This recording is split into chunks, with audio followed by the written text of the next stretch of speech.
The Brexit ship has sailed, and yet on the day after Britain has left the European Union, now starts a new countdown with a nation holding its breath over trade negotiations and the future relationship with the continent. Hello everyone, I'm François Picard. Welcome to a special edition from London, where the future is very much unwritten on this Saturday, February the 1st. I'm really gutted, particularly for my two grandchildren. My daughter-in-law is Italian. She's trying to get her settled status. All this nonsense you read in the papers about how easy it is, it's not easy. The thing is, I'm a nurse, so I worry that we're not going to get our nurses from Europe coming over because we rely on them a lot. But other than that, no. See what happens. Brexit, and it's been delayed, and now it's happened. Good on Boris. People from European countries have moved to the north of England and taken a lot of our jobs.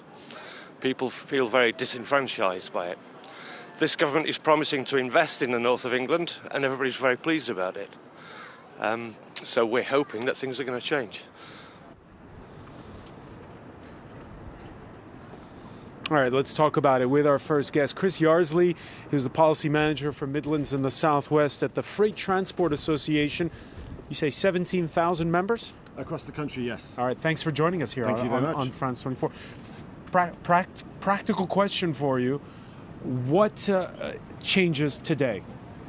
Essentially, not much changes today. We entered the transition period. That was the part of the agreement, the withdrawal agreement. So essentially all the rules and obligations on both sides remain the same until January the 1st next year. Remain the 1st. We had this front page article in the Daily Telegraph saying there are going to be border checks. They're coming.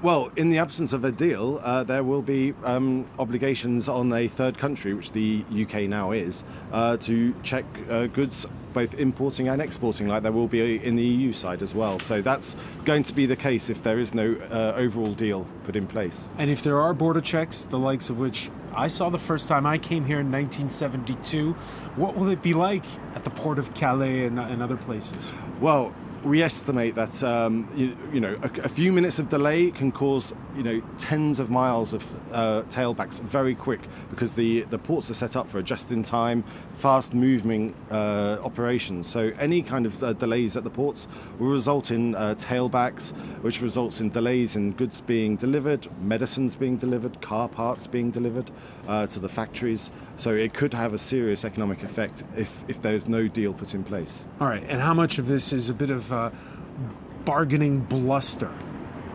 I don't think it is, actually. When you listen to business, when they talk about it, there are genuine concerns that if, in the absence of a deal, a long-term economic deal between the UK and the EU, there are going to be issues. There is going to be friction at the border where there isn't at the moment. So that needs to be dealt with quickly. We need the UK government to understand what it's going to require of us when we export and import, and also we need to understand what the EU will be asking for, likewise on import and export. All right, and this all has to be wrapped up before the end of the year? This all has to be wrapped up before the end of the year, because the UK government has already said they're not going to extend the transition period, which is available for both sides to make an offer.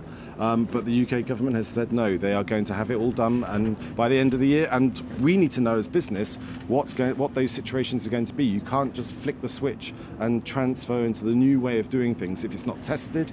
We need to have these systems in place. They're tested and everything. All right, so one of the keys on this trade deal is free movement of people and free movement of EU citizens. You say 15% of the lorry drivers in the UK are foreign nationals from the European Union. If the government takes a hard line when it comes to the free movement of people, can you easily replace those 15% of drivers? Well, we hope that they will remain and also stay working for the UK companies. But yes, we have quite big concerns with the proposals set out by the government to put in place an immigration framework that's going to be quite tough for the logistics industry to have access to foreign labour that want to come along and work in this country. When you look at the services industry, restaurants, hotels, a number of places around the UK that rely on those EU workers, do you think you have a relatively strong bargaining position with the government and pressuring them to keep the rules as they are? Well, it's our job to represent our members, and we need to keep the pressure on the government, because at the moment there's a lot of discussion around medical staff, nursing, doctors and everything. But the logistics industry is as vital to having the economy of the country, keeping things moving, keeping people moving. So we need to have the workers in place to be able to do that. All right, moving freight means moving billions of pounds worth of goods, everything from cars to medical services, medical products. One issue which already everybody's talking about, it's a small niche you might say, is fishing. Is that going to hog the conversation over the next year? It might well do. I mean, the fishing industry has a very strong voice at the moment. However, we are trying to push our voice through to government by raising issues to do with phytosanitary checks, which is not something we have to do at the moment. But if we are going to be moving the product of the fishing, the seafood, all that will have to have documentation in place, and we don't at the moment know exactly what needs to happen and where these checks are going to happen. And that's what we're asking the UK government to tell us very soon. And you're kind of caught in the crossfire, aren't you? Because those who just take the raw fish out of the sea and try to sell it, they're for Brexit. Those who process the fish and want to move their canned goods, they're for Remain. Well, maybe. There's arguments on both sides, and as an association, we didn't take a formal view on the referendum because we have members who have both views. Both of those views. Let me ask you personally, and yeah, again, you're not taking a position on Brexit, but Chris Yardley, do you feel like you're a European? I'm in a very fortunate position to have also Belgian citizenship, so I do feel like European, and I will remain an EU citizen as well, as well as a British citizen. All right, well, best of luck and good luck with what's going to be a busy year, it sounds like. It's going to be a very tough year for the negotiations, yes. All right, Chris Yardley from the Freight Transport Association, thank you for being with us. And it's going to be a busy year here, and there's a sense that this people on both sides of the fence, as Chris was saying, is palpable everywhere, nowhere more so than in Belfast, Northern Ireland, where a majority voted for Remain. Who knows? I mean, our Prime Minister doesn't know. So who do you expect a poor boy like me to know? If you'd asked me a year ago, I would have said, what's the point in leaving? Because everything was all right and it worked. But now it's happened. We just have to go with the flow. I've got concerns what it means for my budget on a monthly basis. You hear all the talk about free trade and movement of trade and trade agreements and that type of thing. Hard border, soft border, Irish sea border. It's all very, very strange and very unclear. For more, let's cross to France 24's Chris Moore, who's in Belfast. Chris, what's it like the day after?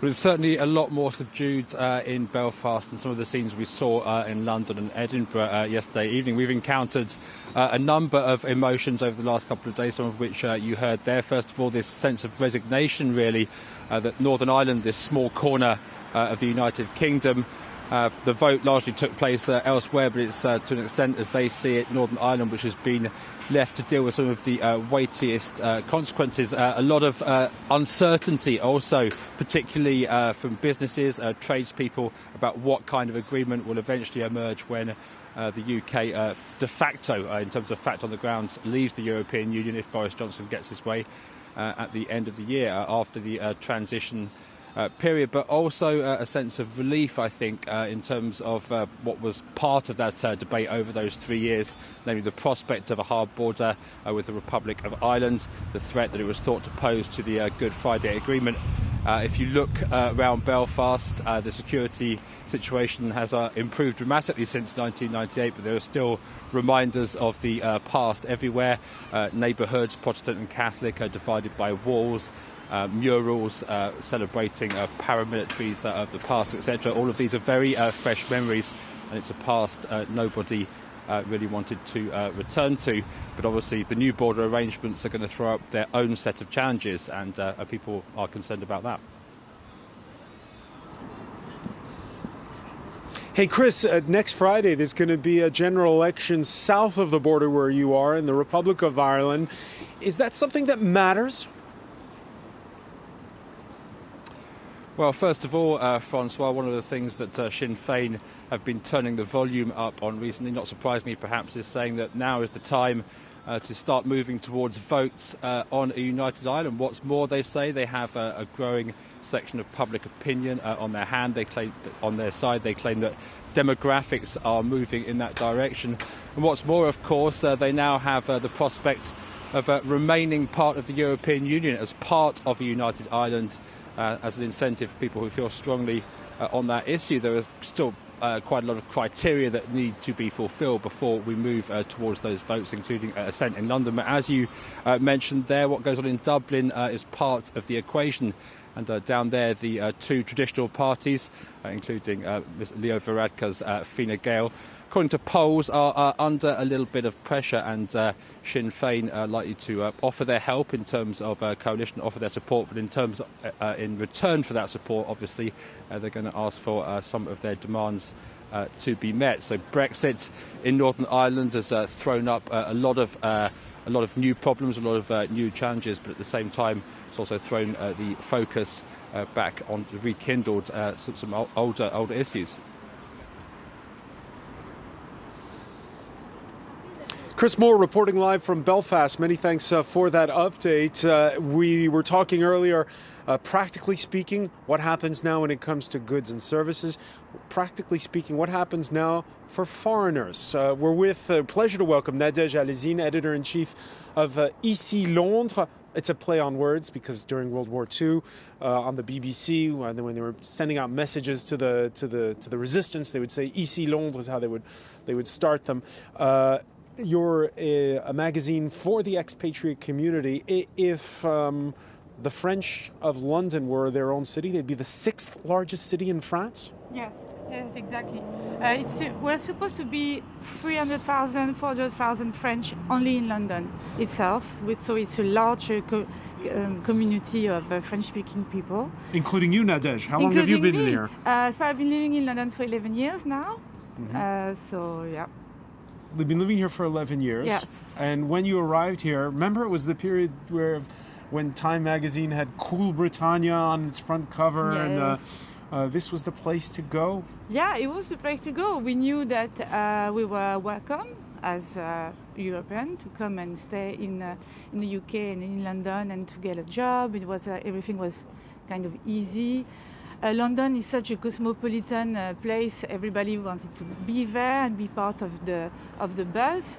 And so, yeah, it was a very different London. It's still indeed. a cool place. I mean, is, we've been walking around the last 48 hours. London's yes. a very cool place. Nonetheless, is it going to stay cool? First, let me ask you personally. Yeah. What's your status? I have the settled status. So I got it, I applied 2 weeks ago. Just 2 weeks ago? Yeah, and in 10 days I got the reply. So it's very straightforward. So if you're a French citizen, run us through it. Mm-hmm. If you're a French citizen living in London, what are the steps you have to undertake? So take your passport and your national insurance number. Then you take your iPhone or Android phone. You go to the application that Home Office invented for this purpose. And you just put your date of birth, scan your passport, and you just reply to a few questions. It's very quick. I think it takes like 10-15 minutes if you're a bit slow like me. And then you're sorted. You just have to wait for the reply from Home Office. It sounds a lot faster than for my British colleagues when they're applying in France. But of course there it's the question, and it's the same one here. Yeah. Do you apply or not for citizenship? But I don't think I need to, because with this scheme, it means I can still live, work, and get the NHS in the UK as a European. So, of course, I can't vote, only on election like Mayor of London and stuff like that, local election, that's what I meant. But no, I mean, unless I really need to become British to keep on doing what I'm doing now. Are there fears in the French community that status may change, that settled status down the line may not be enough? I don't think so. I think...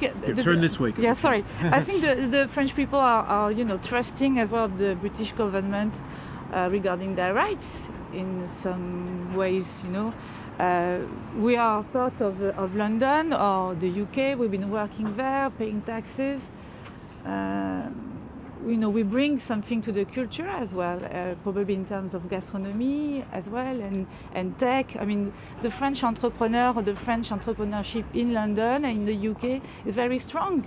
So, and we have a savoir-faire to bring as well to the UK. So, no, I think people are trusting.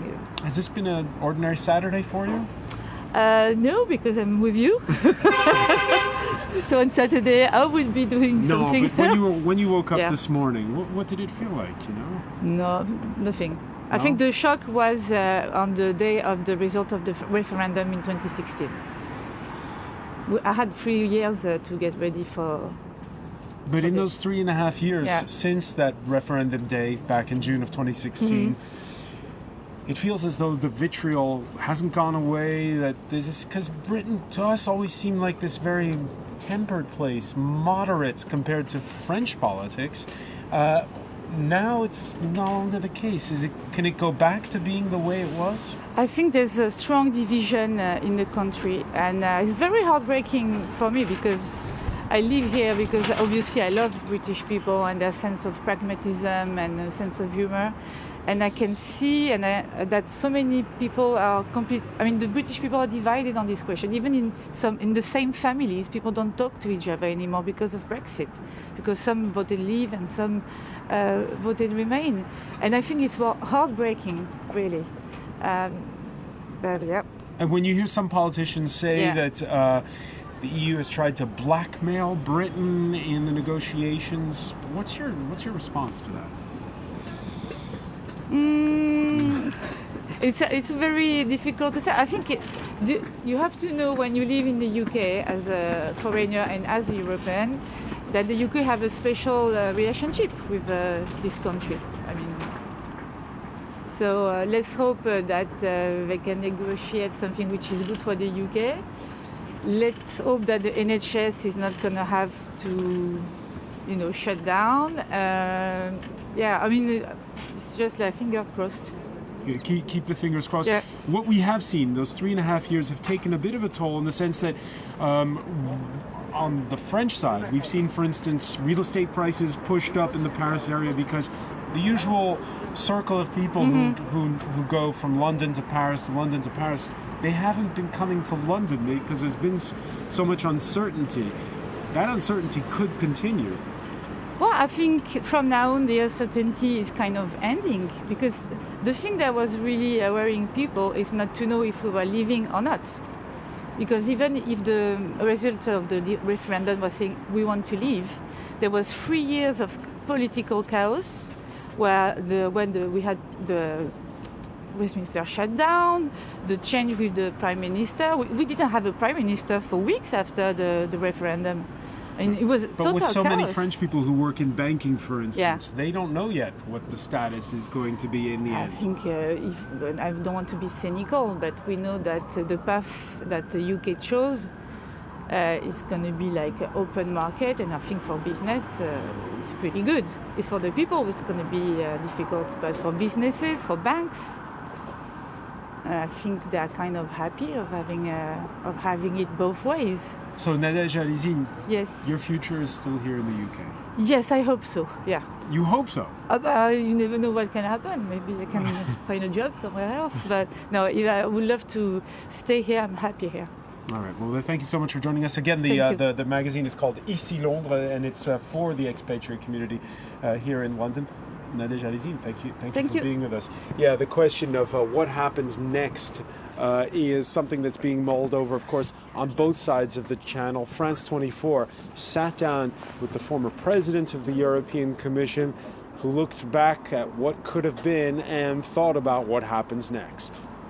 This is a sad day for the European Union. It's a tragedy in front of history. It's ahistoric what is happening. I said the morning after the referendum that this referendum, although I didn't like the outcome, will not put into danger the existence of the European Union. It will not.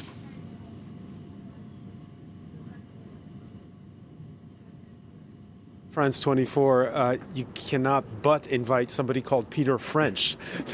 Sorry, I had to make that joke. Peter, on Friday, as they were counting down, you were organizing a march called À bientôt EU, see you soon. Yes. Is that still your view, see you soon? Yes, absolutely. Okay, hold the mic closer there. Yeah, absolutely. I have no doubt that we will rejoin. I don't know how long it will take, but I firmly believe we will. And so yesterday, in amongst all the vitriol, I wanted to do something that was respectful. I wanted to to thank the EU, basically, for letting us be part of this family of nations for 47 years, and to say we're sorry for what's happening now, but we hope we'll see you soon. The former British Prime Minister, Tony Blair, has been speaking in the press, and he was an ardent Remainer and still is. But he says it's counterproductive to dwell too long on what is now reality.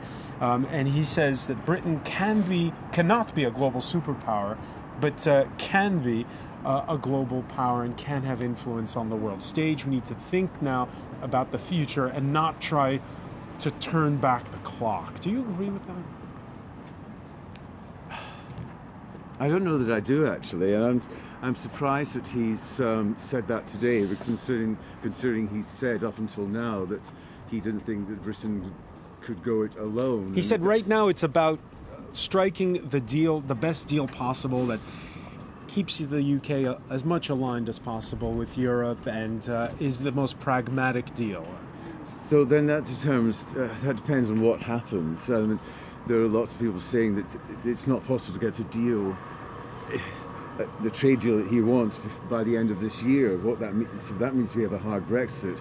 That's going to change a lot of things here. We're going to have to wait to see how things unfold. It's going to take time, but I still believe that it's worthwhile trying to forge better links with the EU, to actually try and change the untruths of the referendum to people in this country, so they understand the truth about the EU and why it was formed and the values of it and the benefits of being part of this family of nations. And today it's really sad. It's really sad that we've come out of this. It's sad for the young people. It's sad for the next generation.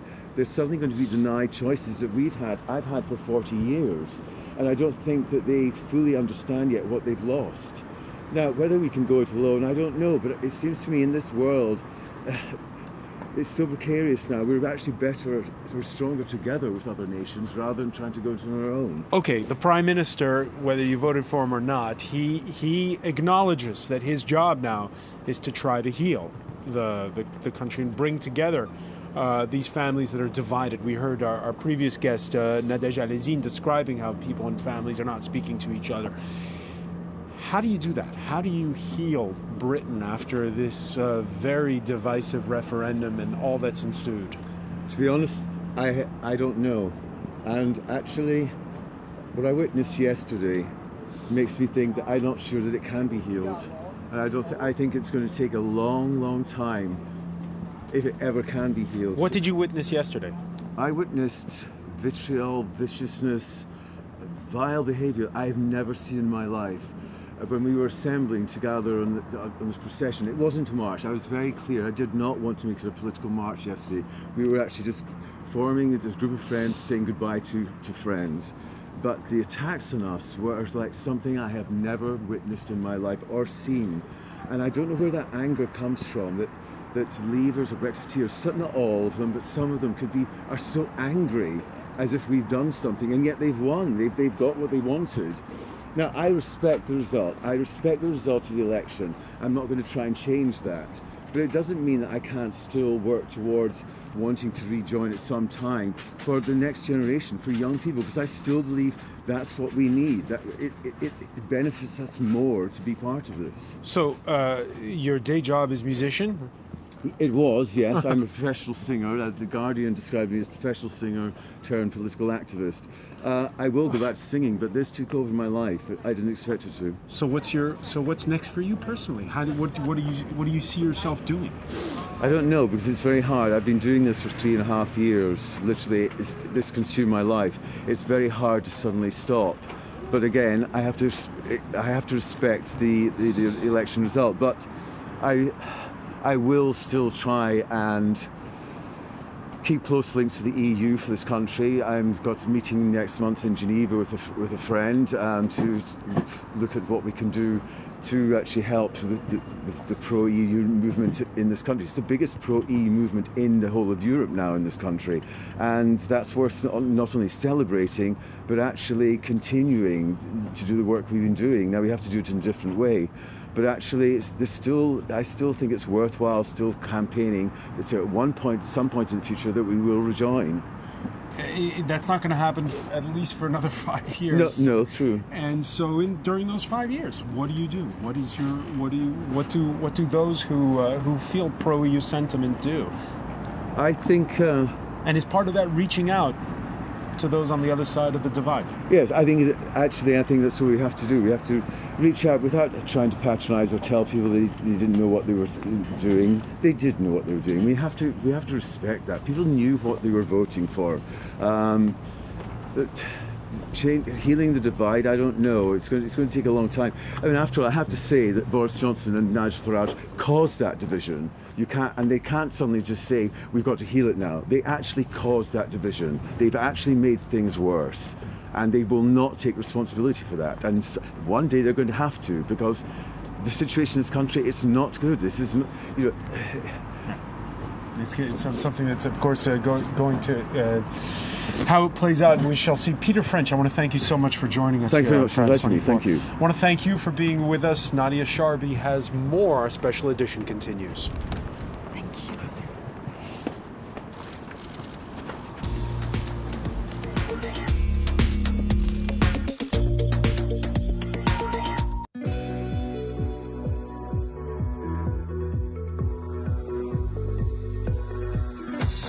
France 24. Every art form. Liberté, égalité, actualité.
Your needs are changing, and so is France24.com. With articles, reports, the latest international news, all our programmes available on replay, together with live broadcasting 24/7. Intuitive, fast, and available in 4 languages. France24.com. Liberté, égalité, actualité. Hello and thank you for joining us on France 24. I'm Nadia Sharby, and before we go back to our special edition on Brexit the day after, let me tell you more about our main stories this hour. From elation to resignation, a divided Britain enters the post-Brexit era, and officials in London and Brussels strap in for the next challenge. The two sides will now have to build a new economic and diplomatic relationship, with talks starting in March. In a first signal of the tug-of-war to come, the Daily Telegraph reports that Boris Johnson is preparing to impose full customs and border checks on all EU goods entering Britain starting next year. As the death toll reaches at least 259, China faces deepening isolation over its coronavirus epidemic. The US and Australia lead a growing list of nations imposing extraordinary travel bans, and airlines suspend flights to China. Among the latest, Delta Airlines says it's accelerating this process, with its last China-bound flight landing this Saturday and its last return flight taking off tomorrow. And speaking at an Arab League meeting in Cairo, Palestinian President Mahmoud Abbas threatens to cut all ties with both Israel and the US, including on security. The Palestinians reject the White House's controversial Middle East peace plan as heavily favouring Israel. According to the deal, Palestinians would be granted limited self-rule in parts of the occupied West Bank, while Israel would be allowed to annex all its settlements there and keep nearly all of East Jerusalem. Well, let's go now to our special edition.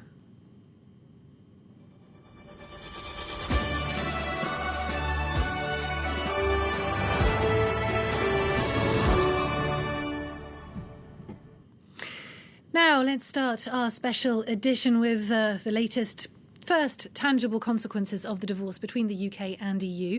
The French Agriculture Ministry says this Saturday its country's fishermen have been temporarily banned from entering the waters of Guernsey. This due to post-Brexit administrative changes. Now, while authorities say they do expect to resolve this issue in the coming days, the hold-up might be a taste of things to come, as officials are preparing for the long and high-stakes discussion over post-Brexit relations. Meanwhile, the night was a momentous one for both Brexiteers and Remainers, who marked the fateful moment in a variety of ways. Camina Delec takes a look now at those who've been celebrating what they welcome as a newfound independence for Britain.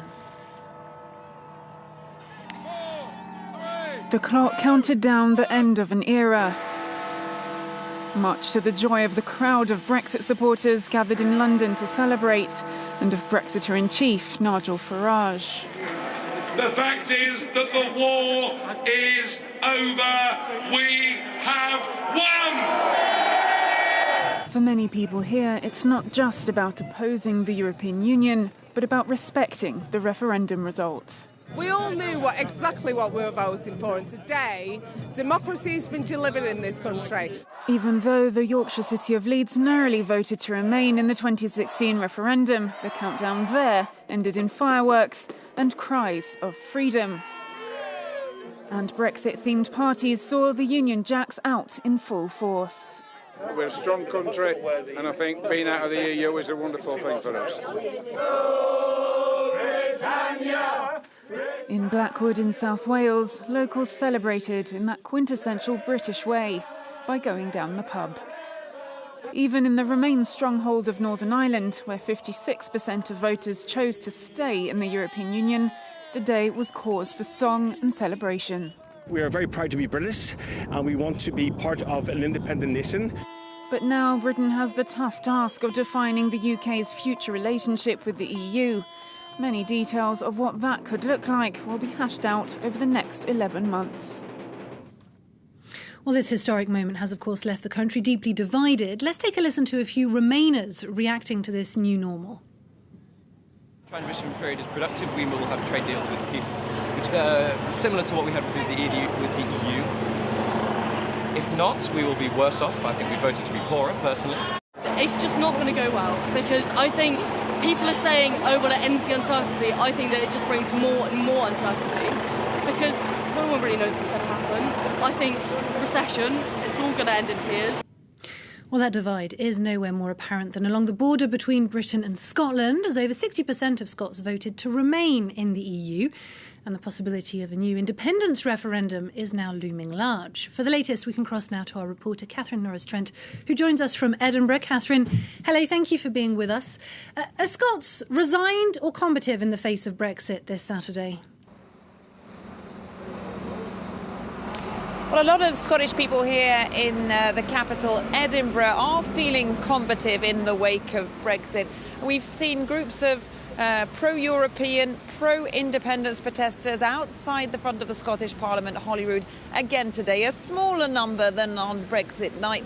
But they say they're going to keep up with their message. A lot of people here deeply disappointed and frustrated about being dragged out of the EU, they say, against their will. And this has become inextricably linked, this message now, with the push for independence. It's breathing new life, they say, into the battle to make Scotland a fully independent state, to make it break away from the rest of the UK and then try and rejoin the EU. So obviously that would be a long and complicated road, but the protesters here say they are not giving up. They feel that they've got momentum on their side. They're going to be holding several protest marches throughout this year, and they're seeming quite buoyant in the wake of Brexit so far.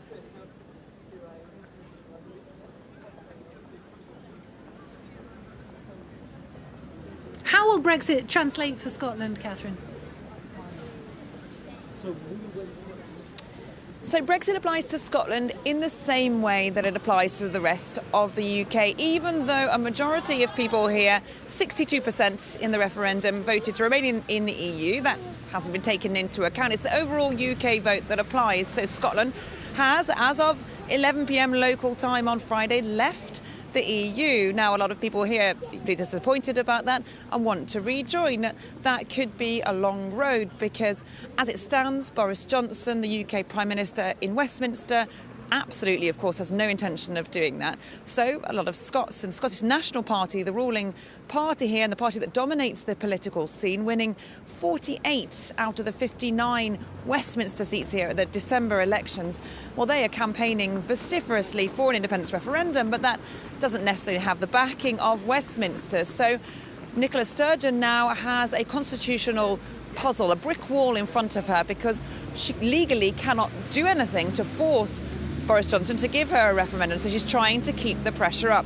In a speech on Brexit Day morning, she disappointed quite a lot of her supporters by saying she wanted to do this legally, saying it would take some time, asking for independent supporters to be patient. She said she had to be in this for the long haul and try and work out a way of doing this legally, not at all going down the Catalonia route and calling any kind of wildcat independence referendum. And is London making any overtures to Edinburgh in the hopes of keeping it on board? So far, we haven't seen any overtures from London at all. The message from the government down in London is that they are working to level up the whole of the UK, but that is not playing out very well at all here in Edinburgh and across other parts of Scotland. The Conservative government is deeply unpopular here, and the man at the head of that government, Boris Johnson, is even more unpopular than the government as a whole. He kind of personifies everything a lot of Scottish people don't like about England and English people. He's seen as arrogant and elitist. People say he doesn't represent them. So he said he's going to unite the country, but he's got his work cut out to try and get Scottish people on board. Voted 62% to remain in Europe. Why is Scotland so pro-Europe?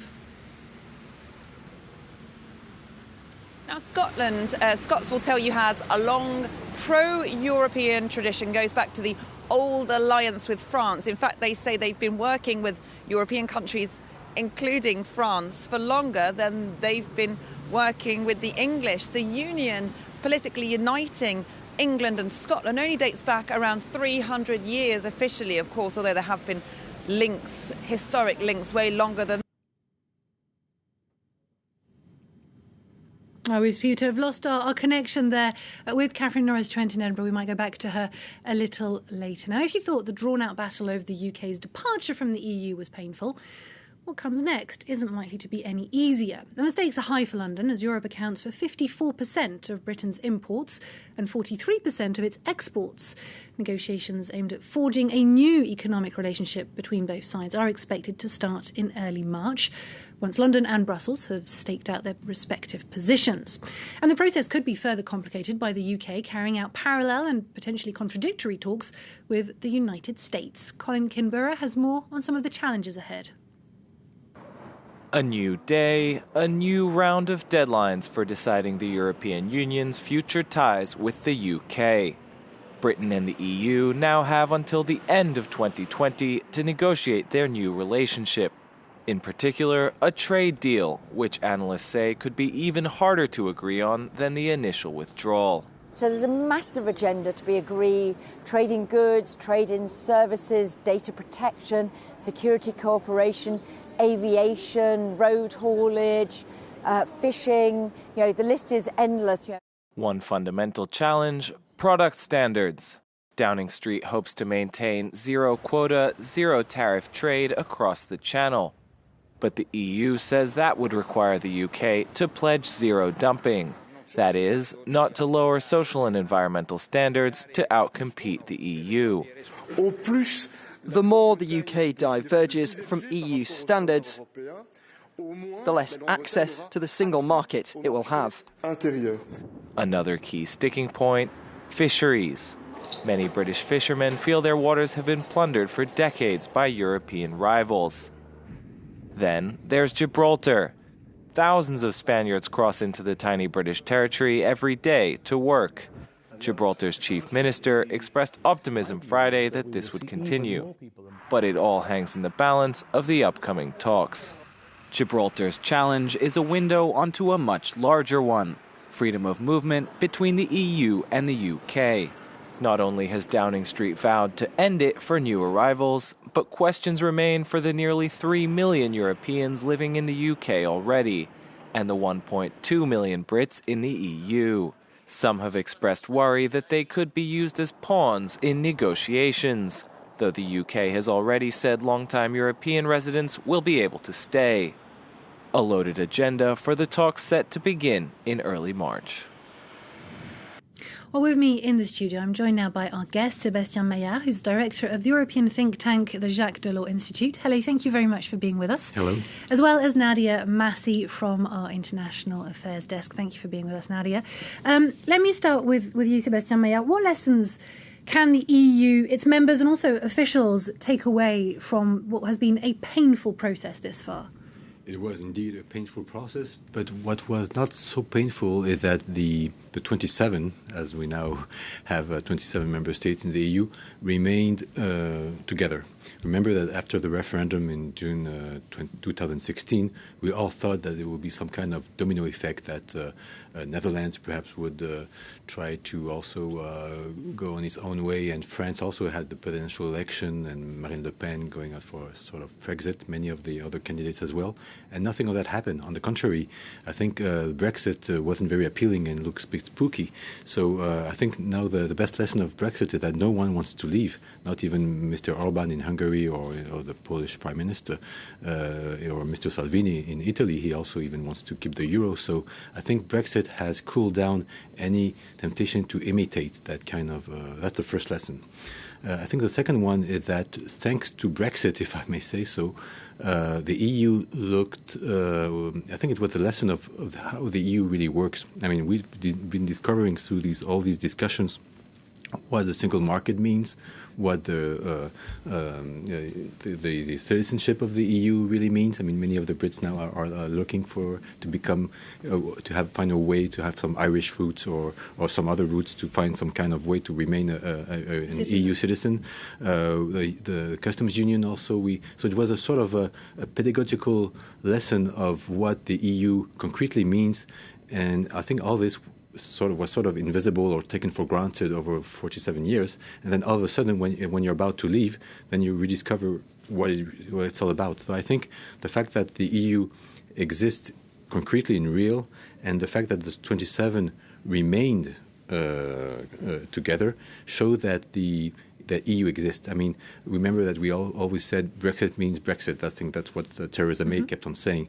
And I think through these year of discussion, we show that EU means EU. And I think that's the best lesson we can take of it. It's an interesting point of view, this spotlight put on the EU. Even the emotion in the Yes, what's interesting is but it's been a very emotional journey, hasn't it? And we've seen the reactions. Yes, I was in Brussels yesterday, and of course I know Brussels is not like the rest of the EU. You could tell there was lots of emotion, and I think it means that leaving the EU as a member state is not like leaving, say, the OECD or the UNESCO or any kind of international organization. No, I think EU means much more to this, and I think through this painful and I think very sad and disappointing UK leaving the EU, it showed that there's more to it. It's not just rational. And I think one last lesson I think is very important is that despite all the fact that the UK, I think the Brexit is a very sad thing happening. Well, since it is happening, and it can happen without any violence, without any army entering London to keep it there, I mean, it showed that the big demonstration that the EU is not a prison, it's not an empire.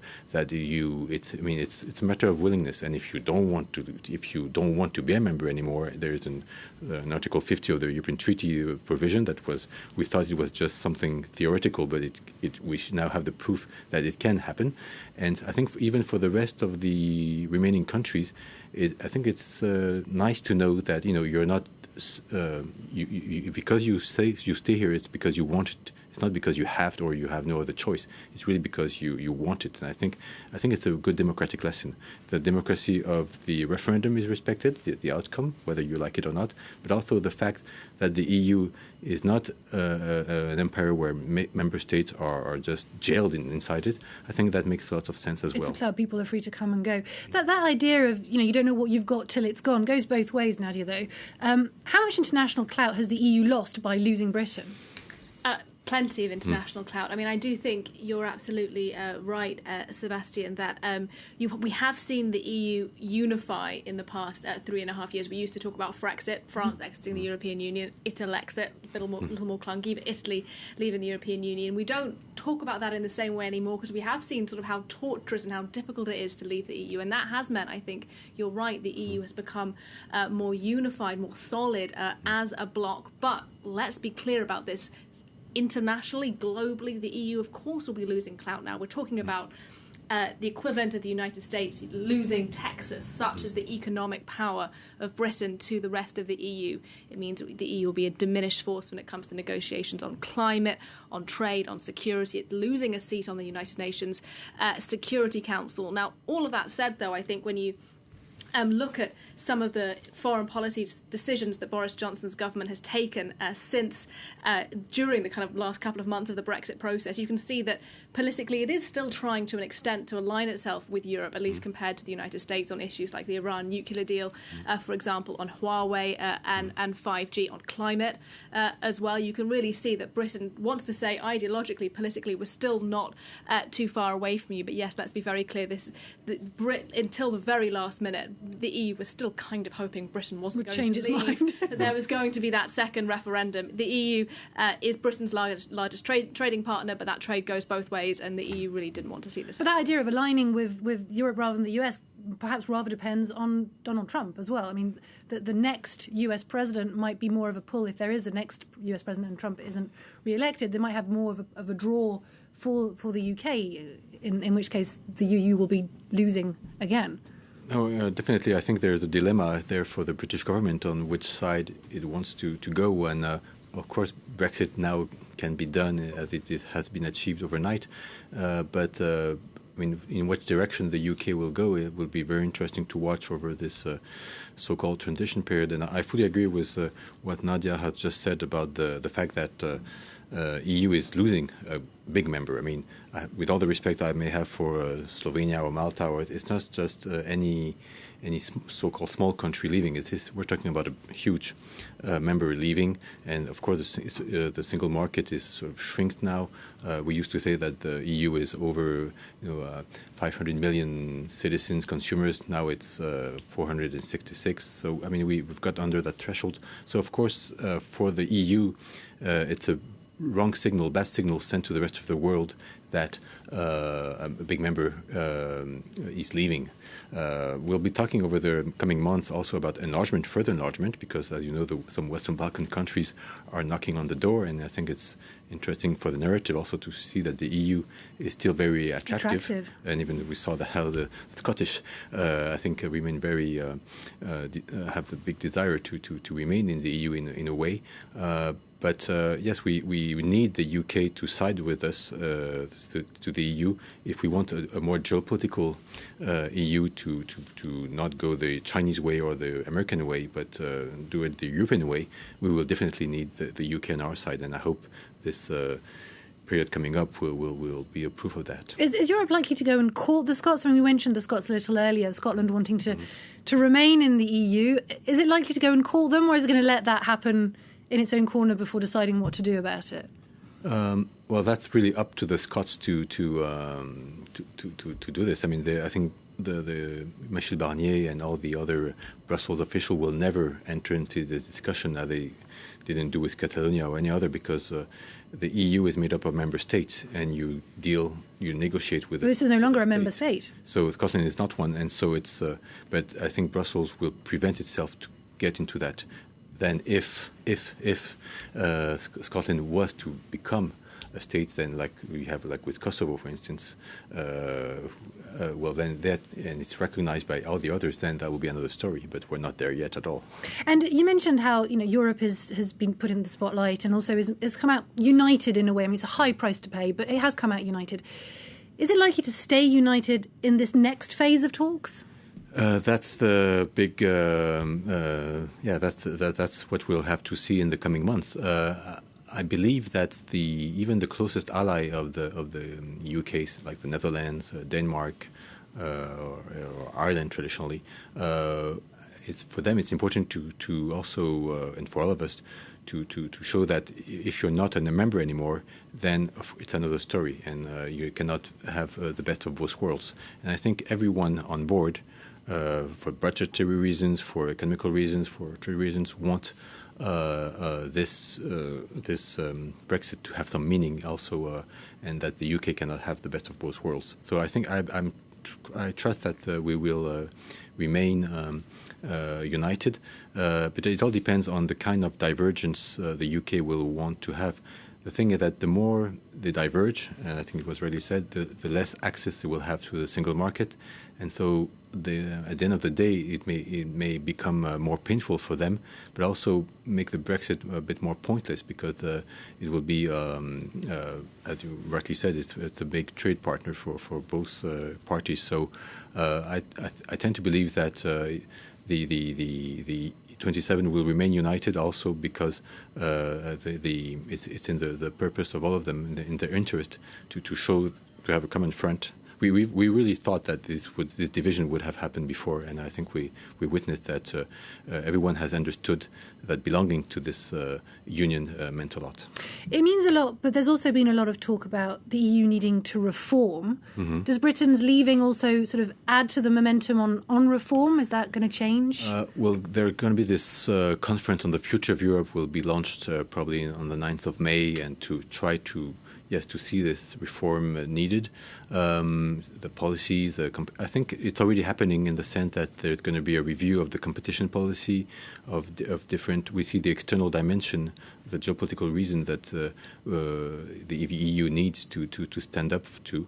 So it will be happening, but we will see, even with the UK leaving, it will not be easier to make decisions among the 27, because some member states would sometimes hide behind the UK, like the Netherlands or Germany on other aspect, or side with them. Now the UK will not be there to veto by itself, and others may come forward, and so I think we will discover some new attitudes in the European Council regarding this. That'll be interesting.